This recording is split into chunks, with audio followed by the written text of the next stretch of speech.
ọ̀kan nínú àwọn òṣèré ilẹ̀ wa yìí o eléyìí tí ó bọ́ síta tí ó sì dárúkọ gbà mọ́ Odunlade Adekola lẹ́nu o. ǹjẹ́ ẹ ti gbọ́ ohun tí Peller ṣàlàyé lẹ́yìn ìgbà tí ó bọ́ lọ́wọ́ àwọn agbẹnipá? ẹ wá farabalẹ̀ gbọ́ ẹ̀kúnrẹ́rẹ́ ìròyìn náà.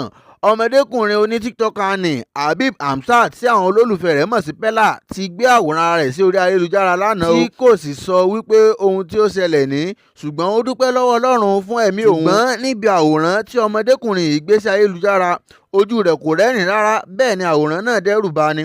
kódà ṣe ni àwọn olólùfẹ́ rẹ̀ káàkiri àgbáyé tún ń béèrè lọ́wọ́ rẹ̀ pé kí ló mú, kí ló ṣẹlẹ̀ sí i, wípé kí ó ṣàlàyé ohun tí ó ṣẹlẹ̀ sí i níbi tí wọ́n gbé e lọ, kó sọ ohun tí ojú rẹ̀ bá rí. ṣebí tí a kò bá gbàgbé, ní ọ̀sẹ̀ tí ó lọ ní agogo kan òru ni a gbọ́ wípé ọ̀gbẹ́ni oní TikToker Aishat tí àwọn olólùfẹ́ rẹ̀ mọ̀ sí Peller bọ́ sí ọwọ́ àwọn agbẹnipá tí wọ́n sì gbé e sá lọ. a kò tí ì gbọ́ láti ọ̀dọ̀ ọmọkùnrin náà, ṣùgbọ́n ó ti wá sí ayélujára ní àná o tí ó sì gbé àwọn ara rẹ̀ síbẹ̀ tí ó dúpẹ́ lọ́wọ́ Ọlọ́run fún ẹ̀mí rẹ̀. báyìí ọmọkùnrin náà kò tí ì sọ ohun tí ó ṣẹlẹ̀ tàbí tí ojú rẹ̀ rí níbi tí wọ́n gbé e lọ. èyí sì mú kí àyà àwọn olólùfẹ́ rẹ̀ máa já púpọ̀ púpọ̀, ṣùgbọ́n àwọn olólùfẹ́ rẹ̀ ò dẹ́kun àti máa bí léèrè ohun tí ó ṣẹlẹ̀ sí i níbi tí wọ́n gbé e lọ tàbí báwo ni ó ṣe jẹ́. àmọ́ inú àwọn olólùfẹ́ rẹ̀ sì tún dùn ní apá kan pé àwọn gbọ́ láti ọ̀dọ̀ amúlùdùn àwọn, ìyẹn ọmọkùnrin TikToker ni Aishat tí àwọn olólùfẹ́ rẹ̀ mọ̀ sí Peller. lọ́wọ́lọ́wọ́ báyìí a kò tí ì mọ̀ bóyá ọmọkùnrin náà máa wá sí orí ayélujára láti ṣàlàyé ohun tí ó ṣẹlẹ̀ tàbí bóyá àwọn tí wọ́n gbé wọ́n ti dúnkokò mọ́ níbi tí wọ́n gbé lọ wípé kò gbọ́dọ̀ wá sórí ayélujára láti ṣàlàyé tàbí sọ ohun tí ó ṣẹlẹ̀ níbi tí wọ́n gbé e lọ. àmọ́ a dúpẹ́ lọ́wọ́ Elédùmarè tí ó bá wa dá ẹ̀mí rẹ̀ sí. ọ̀kan nínú àwọn òṣèré ilẹ̀ wa tí òun náà ṣẹ̀ṣẹ̀ ń dìde bọ̀ ni ó bọ́ síta o tí ó sì bẹ̀rẹ̀ sí ní fọ́nkàkà lórí ayélujára lórí gbajúgbajà òṣèré ilẹ̀ wa ni Aishat Lawal. ọ̀kan nínú àwọn òṣèré ilẹ̀ wa náà ni.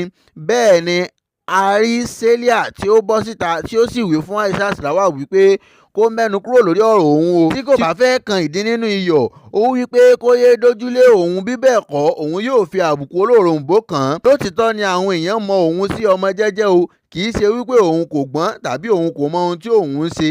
Aishat Lawal tí mo bá jáde fún ọ, ayé yóò bọ káàánú o. èyí ni àwọn ọ̀rọ̀ tí Sele ti bẹ̀rẹ̀ sí ní kọ sí ọ̀kan lára àwọn gbajúgbajà òṣèré wa Aishat Lawal. ṣùgbọ́n kàkà kíkà Aishat Lawal fèsì sí ọ̀rọ̀ tí ọmọkùnrin yìí sọ sórí ayélujára, níṣe ni a rí Aishat Lawal tí ó ń gbọ́ orin tí ó sì bẹ̀rẹ̀ sí ní jó lórí ayélujára, ló bá bẹ̀rẹ̀ sí ní kọrin turn by turn ní ọ̀rọ̀ ilé ayé o. ọ̀rọ̀ náà sì ti di gbọ́n mi sí omi ò tó lórí ayélujára tí ó sì ti dá wàhálà ńlá sílẹ̀ báyìí. níṣe ni ọ̀rọ̀ bá ta bá Odunlade Adekola o àti Muyiwa náà ni ọmọbìnrin Sele yìí bá larúkọ gbà mọ́ Odunlade Adekola àti Muyiwa o ni ó bá ń pariwo wípé òun tiẹ̀ ti yọ respect kúrò nínú orúkọ Odunlade Adekola báyìí o. àwọn ènìyàn bá ń pariwo wípé èwo la gbé kí la ju, kí ló ṣẹlẹ̀.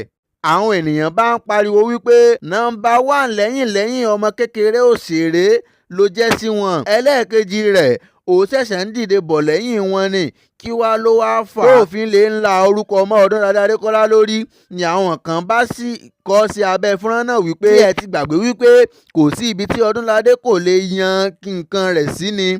kò dájú wípé Odunlade kò ní tí ì kó ìbásùn làlà fún ọmọbìnrin yìí. ọ̀rọ̀ yìí bá di ohun tí àwọn ènìyàn ń gbà bí ẹni ń gbagbá ọtí ní orí ayélujára. Sele àti Aishat ló ń jà, wọ́n bá mú ti Odunlade Adekola mọ́ ni àwọn ènìyàn bá ránu mọ́ ti Odunlade Adekola tí ọmọ yìí mú wọ́ o tí àwọn èèyàn sì ní kí wá ló dé tí ẹnu kò sìn lára Odunlade Adekola o. ọ̀sẹ̀ tí ó kọjá la ṣẹ̀ṣẹ̀ yanjú ọ̀kan tán, ìyẹn ti òun àti Eniola Ajao. èwo ló ti pa òun àti Sele àti papọ̀ báyìí? ẹ ṣé fún ìfarabalẹ̀ ìròyìn náà, ẹ jọ̀wọ́ ẹ bá wa like